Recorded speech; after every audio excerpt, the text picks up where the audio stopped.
Hi guys, welcome to the channel.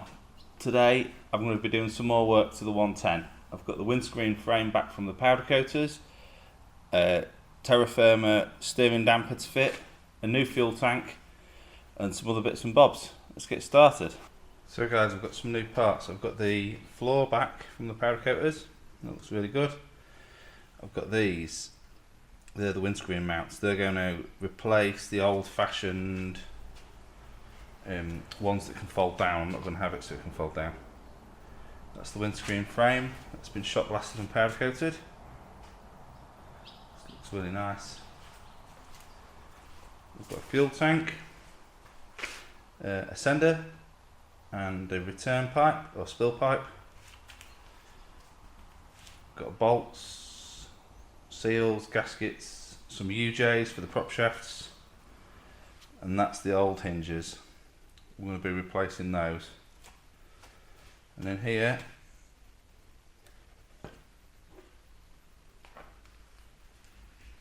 return to centre steering damper. I've never actually owned a truck with a return to centre steering damper on it. I've driven a couple. This will be the first one that I've actually put on one of mine, so we'll see what it's like. Oh, and we've got a new skid plate as well for the fuel tank.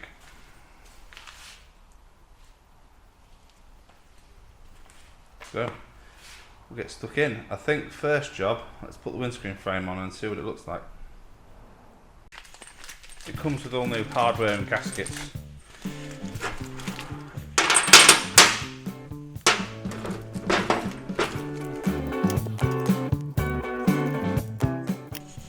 The bolts are offsetting these.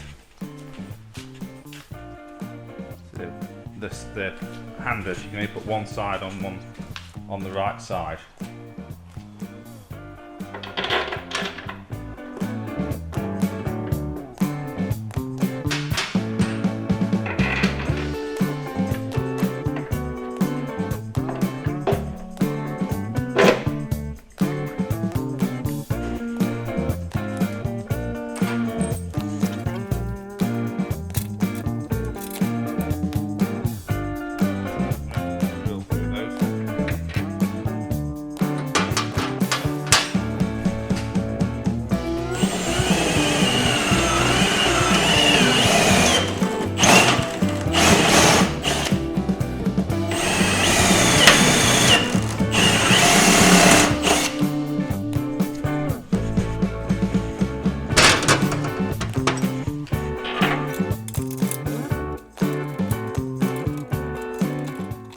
I've actually been quite excited to see what this truck looks like with a window frame, because it starts to flesh them out a bit once you get a few parts on.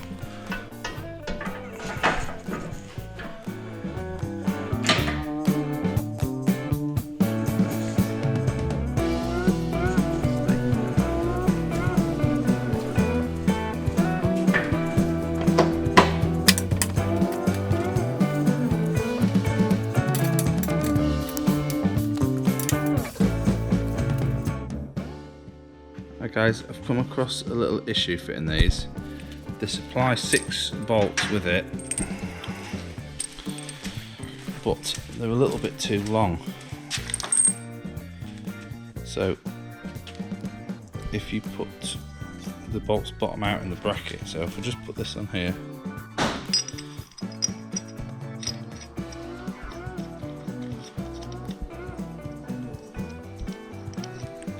tighten that up. Right, that's bottomed out now. If we put it up to here, so if you buy these brackets, just make sure when you come to fit them that the bolts don't bottom out, because if you tightened it up you just break the front out. And cut the bolts down and then carry on. So guys, I've got the windscreen frame on. I've got a new gasket in here.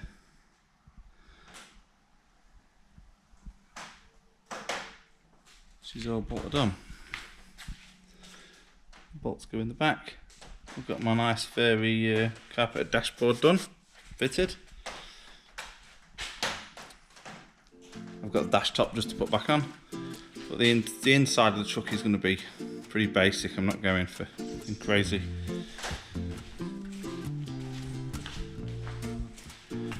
She seems really tall. I mean, I'm going to have to stand at the side of my other 110 just for a bit of a comparison, but this is way above my head height.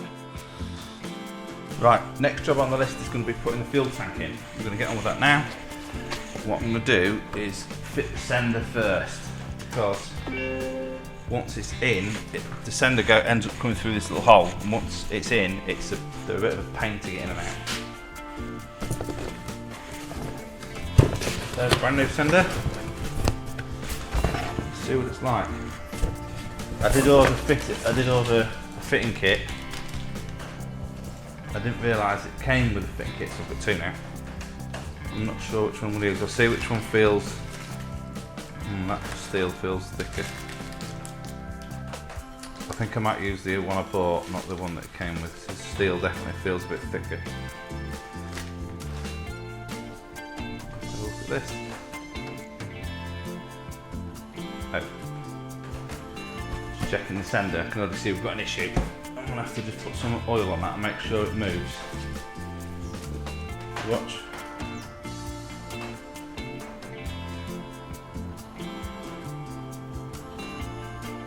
That's why it's important to test the senders before you just fit them, because that will give you a false fuel reading. Eventually, obviously, you're going to have bumps that work its way down, but it's not ideal. So let's get some oil on that, see if we can get it to move a little bit better.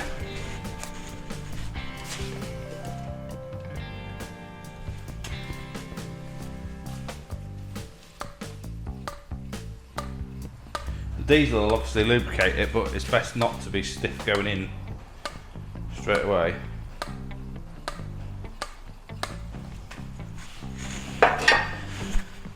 So that's what I wanted to see. Perfect.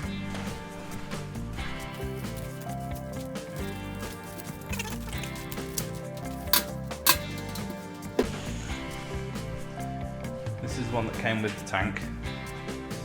This is the aftermarket one I bought. Definitely, this one just feels stiffer, and yeah, I'm going to run with the aftermarket one.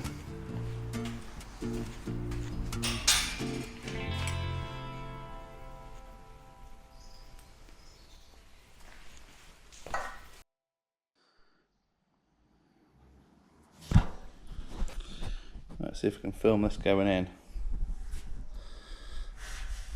Try and do it one-handed, so it's going to be a bit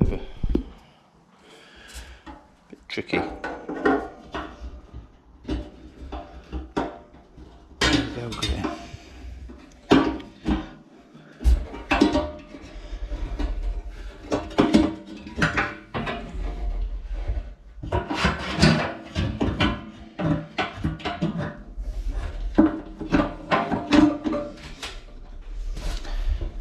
There we go.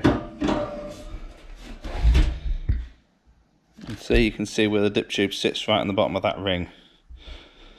That's where it's got to go, and then the sender can float in and out. The sender's fitted and the little locking ring. Next thing to put in is the return pipe, which goes in the top there. Got it right here. I also ordered a couple of different styles of gasket for that in case the one it came with wasn't very good. We'll have a look, see what we've got. So guys, this is the gasket I'm going with. It's a steel gasket with a bonded rubber coating. The other one was a paper gasket, which I wasn't very happy about. This one might last. So I've got some new hardware for the tank. Put that in there. There. Oh, there we are. There's two little M8s with washers welded on. You have to get in first, because they're the devil to get in afterwards. Pain.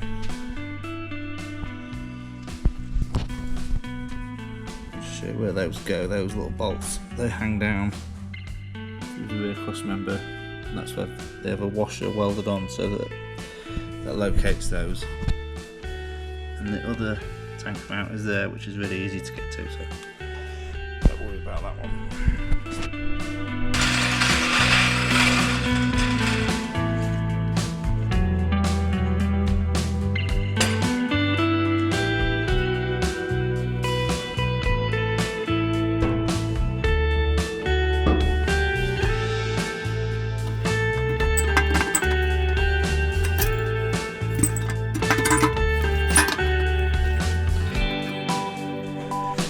Skid plate. It's made out of quite sturdy stuff. You can see that very well. But yeah, definitely protects the tank from rocks or anything.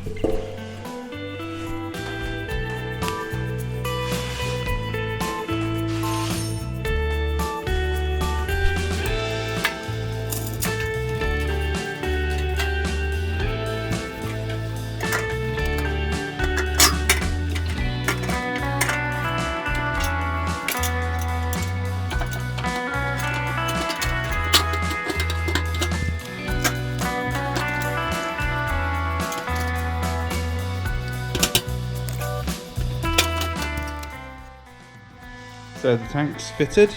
I'll show you guys where the bolts go on this one. And 2 bolts there, and then them 2 captive bolts in the back with the tagged on washers. I only had 2 5mm stainless bolts. The dip tube didn't come with any hardware, so we'll get some of those ordered.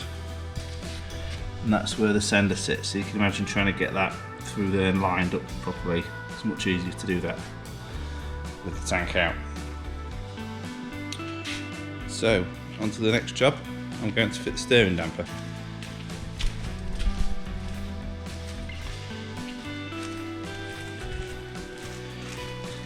Now, I've already taken this apart and just greased all those bolts because it says it might need adjusting. I've set it straight ahead and I've done it with a string line, so the axle's straight forward. But if I need to adjust it at a later date, I want to make sure that everything will do. So yeah, I just popped all these apart and just put some grease on there. But we'll get it put on. I don't think this will take very long at all. If I measure across here,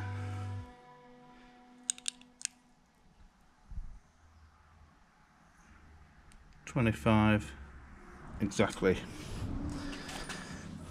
And if I measure across here,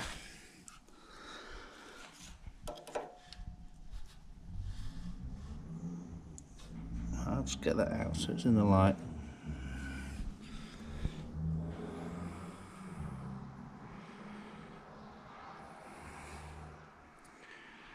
It's like 24.2. So I'm going to have to just get the grinder. So I've just been grinding it. If you can see very well, get down to 24.2. So I'm hoping that'll go straight in now.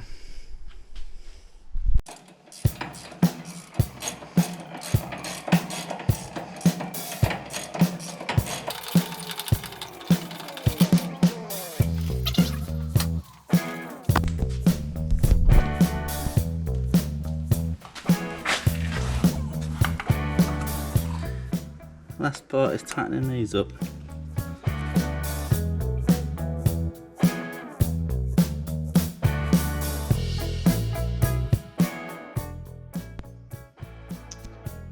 So this is the front prop out of the 110. As you can see, it's definitely past best. There's no UJ left in there, I don't think.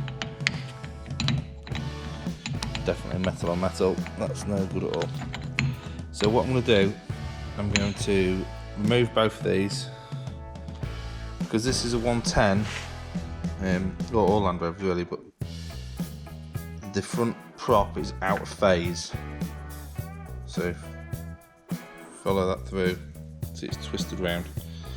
If you run them in phase, they vibrate like crazy. So what I'll do is remove the grease nipple, remove this cap, then I can put a centre punch mark here, and when I put it back together I know the prop's back in the right orientation. All new UJs, obviously cleaned, painted.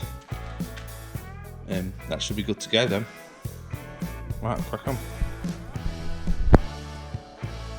So guys, this is just a little cheapy press that I use. I've got it off a local, I think he was a gate maker. He just used to use it for bending bits of tin. I've got a big hydraulic press, but this little one, it's easy and light, you can drag it around the workshop. So I'm just going to push all the bearings, all the UJ bearings out of this, and then we'll get it all painted up.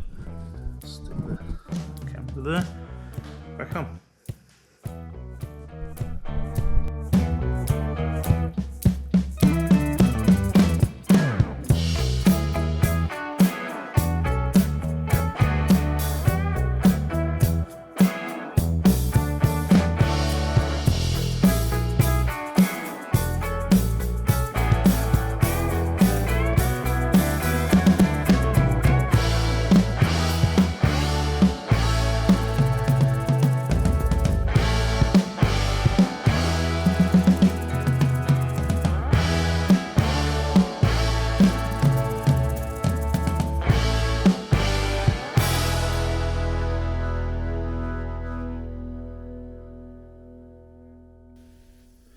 Right guys, what I did, cleaned all the steel up with a wire wheel on the grinder, and then I got myself a washing line sort of set up on my ramp.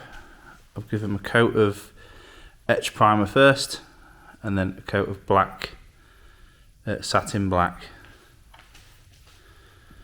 So tomorrow I'll be able to put all them UJs back together, put the front prop shaft on.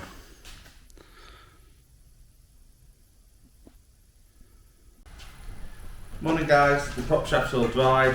I've got it all built back up. I'll just show you it and then we'll get it fitted. This is the prop, it's all built up. All new greases, new UJs and circlips. Looks like a new prop shaft now. I always try to line all the greases up. It's just easier maintenance afterwards.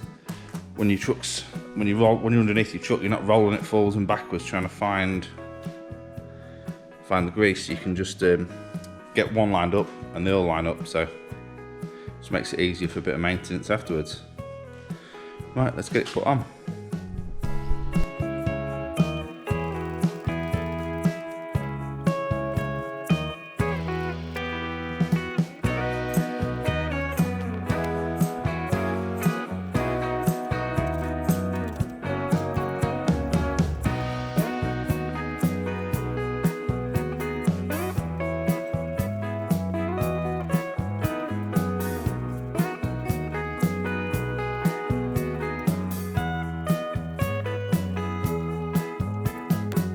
That's the front prop in.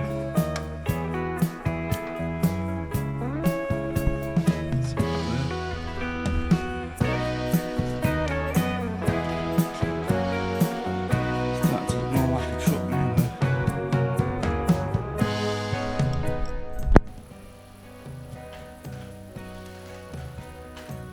So guys, we're coming to the end of this video. The next video is going to be a bit more in depth, building the rear body for this truck. I've got some parts, some lights and some other bits already.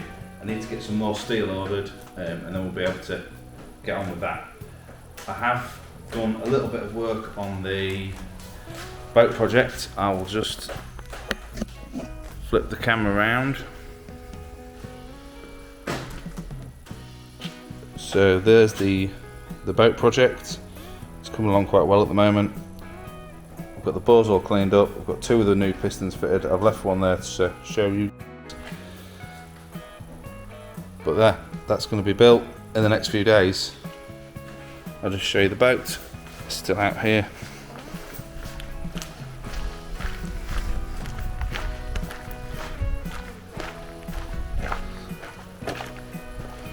So yeah, bit to do, but there's not actually that much work involved in putting that back together, so that'll be a nice video to see that finished. I have actually bought another project, which I didn't need any more projects. I've bought a Yamaha Timberwolf 250 from a local machinery dealer. I bought it with the engine stripped. It's an unknown, so I'll make a video of building that engine and getting it running and hopefully bombing about on it. That'd be fun. Thanks for watching. I'll see you in the next video.